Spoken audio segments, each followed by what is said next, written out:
Thank you.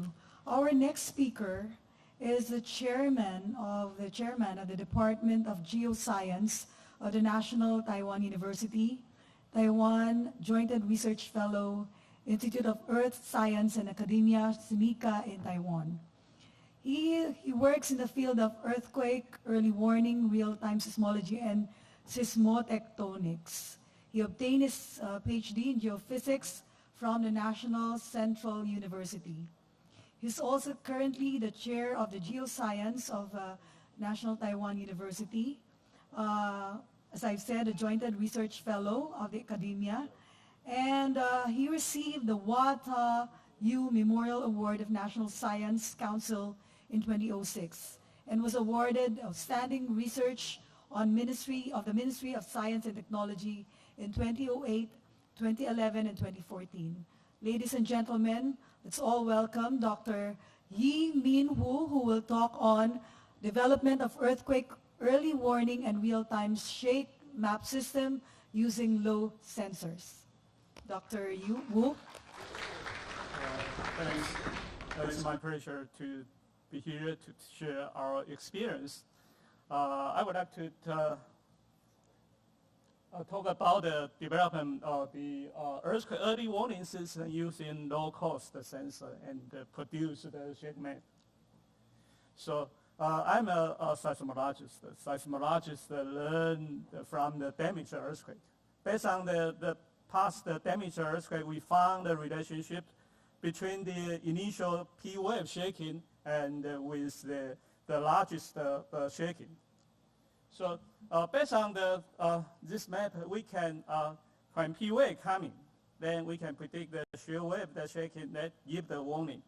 So based on this experience, we combine with the MEMS sensor to produce this so-called P alert system.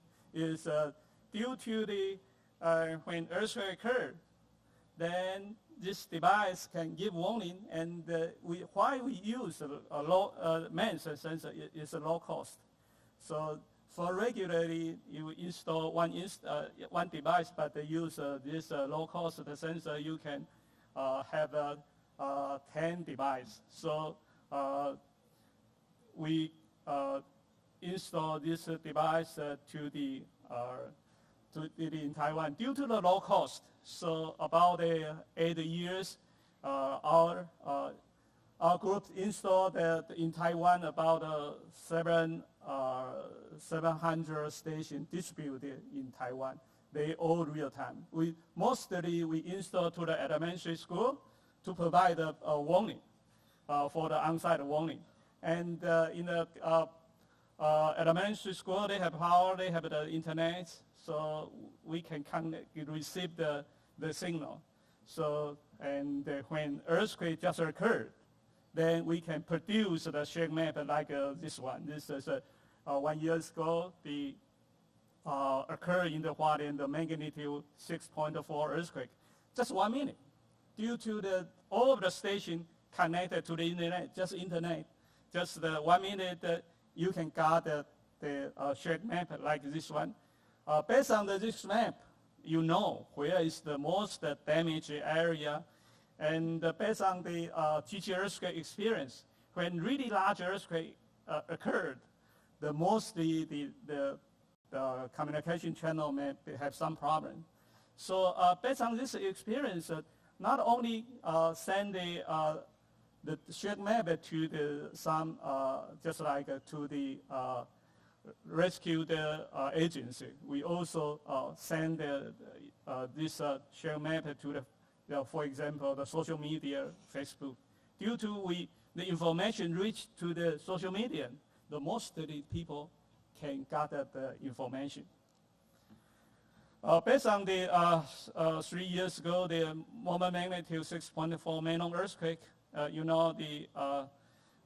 we also can pretty quick to provide a shake map based on like this one.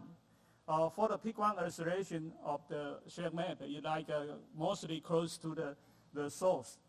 And it's also very important to provide PGP peak one velocity map, just like this map, PGP map, you show the this earthquake, mostly the structural damage building are located at the peak ground velocity larger than 70 centimeter per second area. Another 1 year ago, another earthquake occurred in the Hualien that also have caused the damage. But the earthquake occurred in the Hualien and the Western Taiwan a little bit different. Due to in the Eastern Taiwan is the prey boundary, so the building, the structure is much better than Western Taiwan. For this earthquake, most of the damage the building are located at 50 centimeter per second the area. So it's a really large shaking for this earthquake.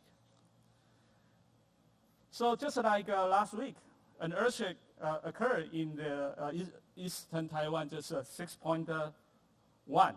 You can see our system can, 1 minute, we can provide the PGA and the PGV map. Look at the PGA, you have found that across the epicenter area, there's a really high PGA. But compared to the PGV map, you have found the PGV not so high. 1 year ago, the Hualien earthquake caused the damage due to you have the really high PGV. But last week, about 1 minute, 2 minutes, we got the PGV map. We know the damage is limited. So when earthquake just occurred, provide the real-time share map is very important. So we also examined due to this P-wave device we installed to the school. So when in Taiwan, when the vertical displacement larger than 0.35 centimeter, we will send an alarm. So between the largest amplitude occurred, we say this is a time window is a lead time.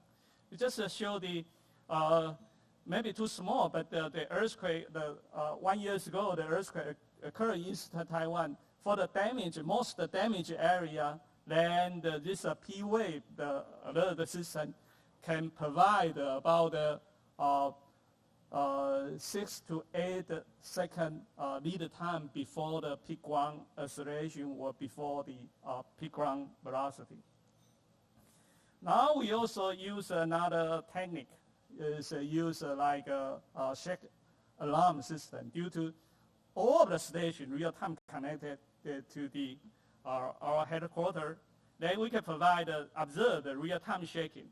Then we use attenuation relationship to exploit the outside area. So just like a figure show, 14 seconds we observe the shake at the left side, but we can predict the outside. Generally use this way to give the warning limited, maybe just have the 5 second lead time, but it's pretty robust. Just like observe, you look at the Hualien earthquake, you look at the plot using low-cost seismogram. You found in the damage area, the waveform is pretty different. It's a so-called kilopulse, really large shaking. So just like use a low-cost sensor also can provide really good information. And this low-cost sensor is acceleration, but double integrated, you can gather the displacement. So basically, it's a low-cost sensor, but you gather the displacement, you also can understand the coseismic deformation. It's also very important. Not only just for the early warning, we also install the instrument to the building. So what we try to do is that when earthquake just occurred, you provide early warning, use P-wave. And after the earthquake pass, you can do the structural health monitoring to identify the building. I guess this is very important. So for the high-rise building, a lot of company inside. So you want to evacuate it or not. But just use this instrument. It show you what is safe. You can continue work, or it's dangerous. You need to go out, or you need to furthermore investigate. This is very important. We also did a lot of the tests. even use a local sensor, you can do the structural health monitoring. And another, this device, the technique not only peer-led and not only installed in Taiwan, we also promote it to other countries. This is, there are a lot of the countries we reached. So this share my experience. Thanks for your attention. Yes. Thank you, Dr. Wu. Can you join us?